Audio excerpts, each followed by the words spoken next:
गुजरात में मराठा गतिविधियाँ।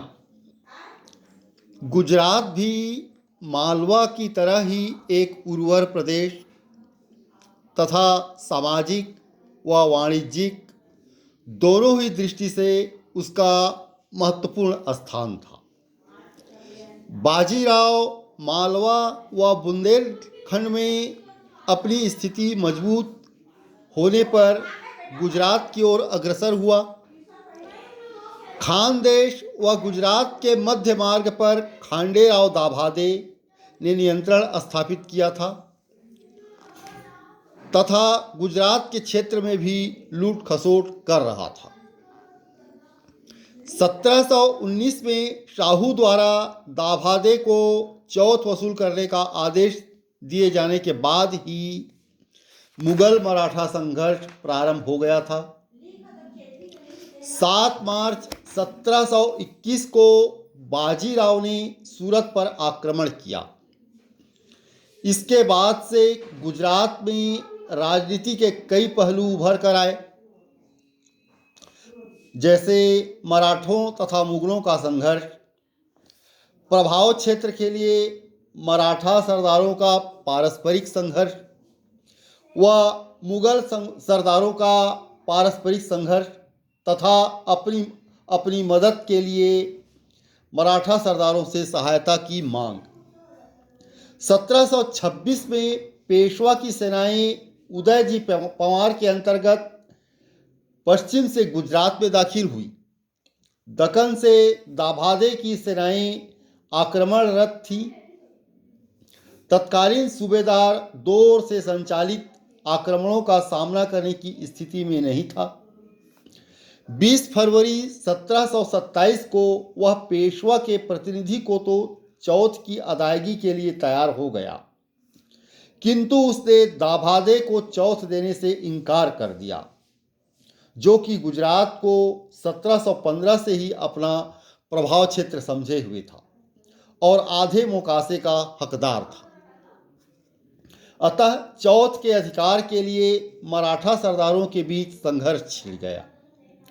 इस संघर्ष को समाप्त करने के लिए पेशवा ने दाभादे को 1 अगस्त 1727 को गुजरात का सारा मोकासा प्रदान कर दिया, किंतु इससे झगड़ा खत्म नहीं हुआ और दाभादे की महत्वाकांक्षा और भी बढ़ गई। उसने मालवा में लूटपाट की, जो कि पेशवा का प्रभाव क्षेत्र था। इस पर शाहू ने गुजरात का मोकासा उससे जब्त करके पेशवा को प्रदान कर दिया। 27 सितंबर 1729 को दाभादे की मृत्यु के पश्चात सर बुलंद खां ने 23 मार्च 1730 में 1727 की व्यवस्था को मान्यता दी। यह व्यवस्था पादशाह तथा दाभादे के सेनापति त्रिंबकराव दाभादे को पसंद नहीं आई। जून 1730 में सर बुलंद खां को वापस बुला लिया गया।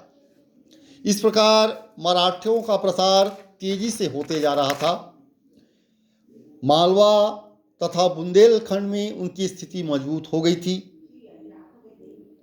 और वे अब आगे की सोचने लगे थे, आगे बढ़ने लगे, अपना प्रसार विस्तार करने के लिए आगे बढ़ने लगे थे।